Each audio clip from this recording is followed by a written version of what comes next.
Hey guys, so I'm going to be reading an excerpt from my paper from philosophy class, and hopefully it'll help you reflect on your purpose here on Earth. So let's get to it.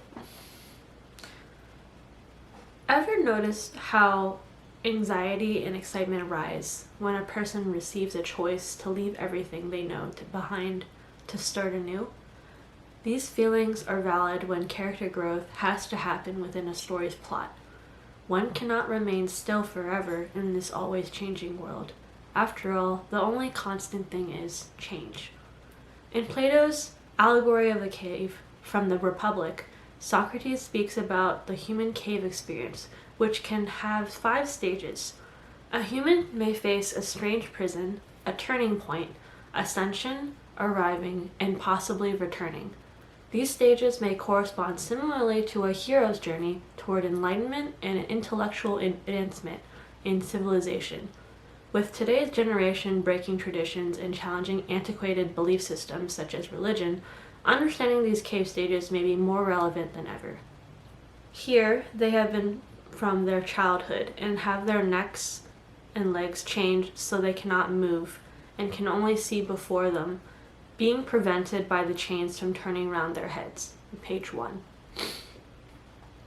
The first stage portrays a strange prison where people may have been since childhood. This cave can also be the abyss known as Hell or Hades in Greek. Ultimately, this place causes a spiritual death, so people live through carnal means. The people who live here without examining and reflecting on what could be better. This trained mindset represents the average person unaware of thoughts outside of themselves or choosing to stay ignorant for fear of what lies beyond the chains that hold them. They accept the truth placed on the cave wall by the secretive marionette players outside the cave. The people here may as well be known as blind sheep because they are stubborn and take everything as it is. They haven't the knowledge or courage to challenge ideas yet. They only like having people who think like them and survive in groups like the cave tribes in the Paleolithic era. When any of them is liberated and compelled suddenly to stand up and turn his neck round and walk towards the light, he will suffer sharp pains. The glare will distress him and he will be unable to see the realities of which is in the former state was an illusion, but that now, when he is approaching nearer to being and his eyes turned more real existence, and he has a clearer vision. The second stage happens when the person chooses not to be ignorant anymore and forcibly turns to face the actual truth. Since the first stage mentioned that the chains were so tight that the people could not turn their heads, one must choose to die an ego death to see or experience the whole picture. The word metanoia is a good term for this stage. It is a Greek action word that means to change one's mind or perspective. The Christians believe that this is repentance from one's sins. Language has developed and self-examination has started happening. One cannot break out of prison unless they know they are trapped. To know they are trapped requires a lot of questioning of the situation and analysis. Some hover between the stage and the strange prison because they cannot escape the pain and are confused about what they saw. Sometimes people go through shock and a mini depression after having a glimpse of the whole picture. The Catholics have coined this phenomenon as the dark soul of the night. They may start becoming a hermit here to heal from any sense of trauma and search for answers to the light that is seen in the dark. The goal of the turning point is for humility to be learned and to pick up the call to adventure to the light. The third stage of evolution is a stumbling to walk in the new life perspective. Ascension means that the person is challenging themselves and pursuing higher learning towards the end goal of understanding. At this point, the person will have overcome being alienated by their former cohorts and the death of what they know. Moving forward with the courage to see more of the picture, people may get mentors or spirit guides with wisdom and the sight to see. A literary example is when Odysseus from the Odyssey has Athena to guide him often in his journey back home to Ithaca. He needs divine help to make it back to his family safe. He grows much virtue, such as patience, while being challenged and humbled in every way. The skills learned here are listening to wisdom outside your own and persevering through hardships. The fourth stage is arriving at the light. Some call this metaphysical place the realm of heaven. Some call it enlightenment. Feelings of accomplishment and rapture may happen. At this point of the journey, the person may be able to see all their mistakes as meaningful and be grateful for their experience. They can see the grand plan of the Creator. The final stage is to choose whether to stay in bliss or to the first stage in hopes of helping others reach heaven. Hermes is a perfect example of what this stage's theme is about. Essentially, we are to become messengers of what we learned. Someone may think being outward and loud about the message is right. That doesn't always work out because of the situation. For example, when preachers decide to blow their horn at LGBT parades, and this wake-up feels like an attack to people. You may wake up from a call like that, but that action passes as unpleasant judgment. Nowadays, one doesn't have to go through the depths of the underworld to help them. Someone may choose to stay in bliss and just be, by living in the world of becoming while being in the state of being. They may have people leave their strange prisons in search of that same inner peace and joy. In the presence of someone full, they realize they're starving from the truth of something more beautiful than their walls of glorified shadows and painted truths. Plato's allegory of the cave is like when people are chained in the cave and they're seeing shadows portrayed on the walls and they think of that as truth, but there are people behind that playing out those shadows. So they refuse to believe that there's something beyond what is on the walls.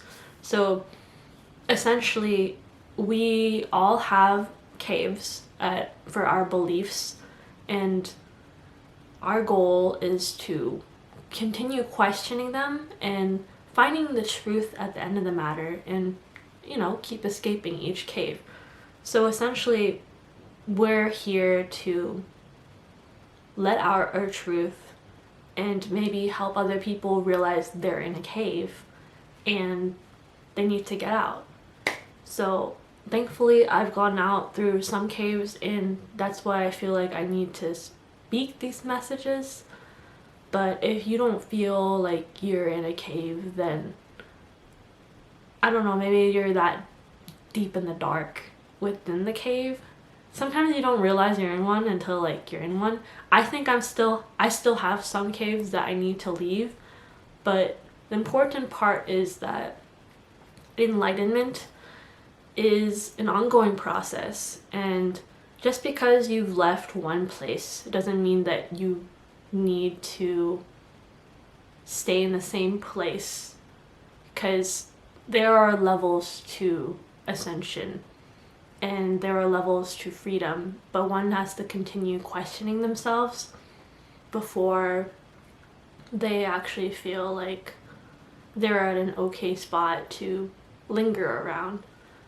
There are several things that we need to heal from when we're living through our human experience, such as generational trauma, generational blocks towards money or family.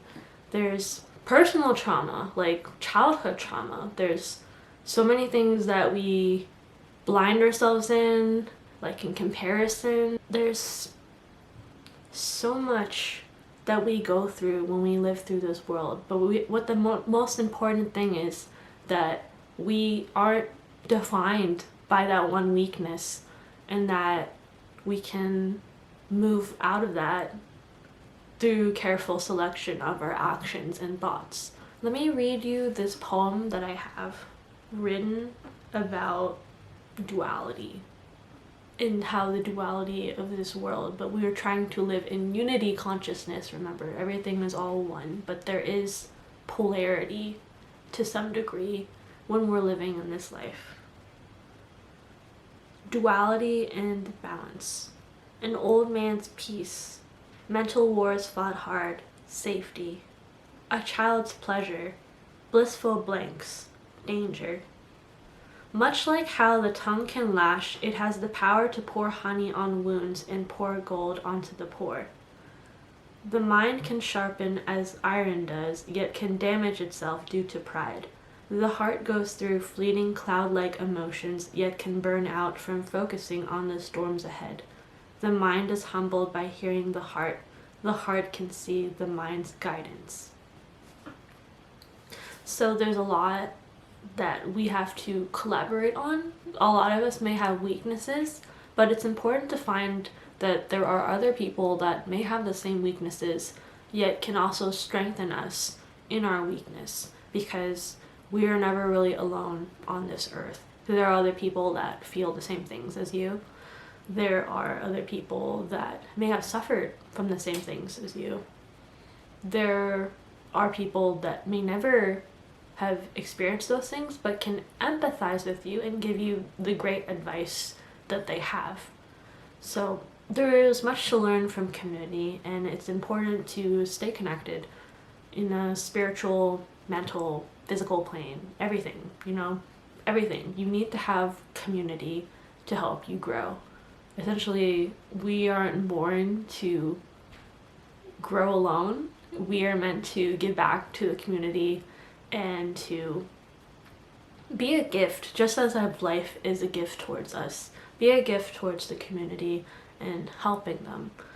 When you give more to the community, not like overly give yourself, but like when you give, then you are in the aspect of being higher than, in a way, but also you're receiving as if, because the other person is also an aspect of you, or like a mirror of you, and you're giving towards them. So it's like you're receiving it and you're giving it to yourself. I guess that's the best way to say it.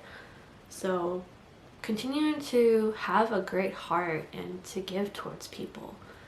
Sometimes people are mean because it's about their insecurities. I've noticed a lot of times when I'm mean, it's like because they hit my trauma or weakness or insecurity. So I think the best thing we can do is to continue focusing on healing, giving towards the community, just being your best self as possible, and focus on your goals and your dreams. When we focus on our dharma, or our grand purpose for the world, then everything else falls into place, because we're walking on our purpose. And I think some people don't know what their dharma is, but that's fine. But it's generally like what your heart calls you to do and is presented in the skills that you have. So what you can do for the community really helps you build as a person towards the higher self calling. I think what's most important to know about today's society is that, one, we're in the age of Aquarius, so we continually question things. Also, because we're in the information era, we like to question and deconstruct on religion and philosophy and create our own. Ideally, I think in a world where there's a lot more peace, we all have a chance to dissect our thoughts and to be able to embody those thought patterns and the dream life that you want that aligns with your dharma. Because we're in the age of Aquarius, more people are continually doing more things that are closer to their heart and more accepting that we don't really need money, like not that much. Like, we are being conservative with our resources. We are being resourceful. We are learning to speak our voices in a world where there is a lot of mental confusion and mental war. So I think by being a beacon of light and speaking your truth, that is the best that we can do to fight this war, as people have said. Because most of the war that happens starts up here. So we do our best to fight back by embodying what is our truth, and to understand that we are here to be light workers. I'm not talking about the love and light thing. No, I'm not talking about that. I'm talking about, like, we are here to just shine. So don't let anyone dim your light. No one can dim your light unless you let them. So don't let them. But yeah, that is the end of today's video, guys. Thank you for watching. Please continue to question yourselves and your beliefs and keep striving forward. I believe in you. See you soon.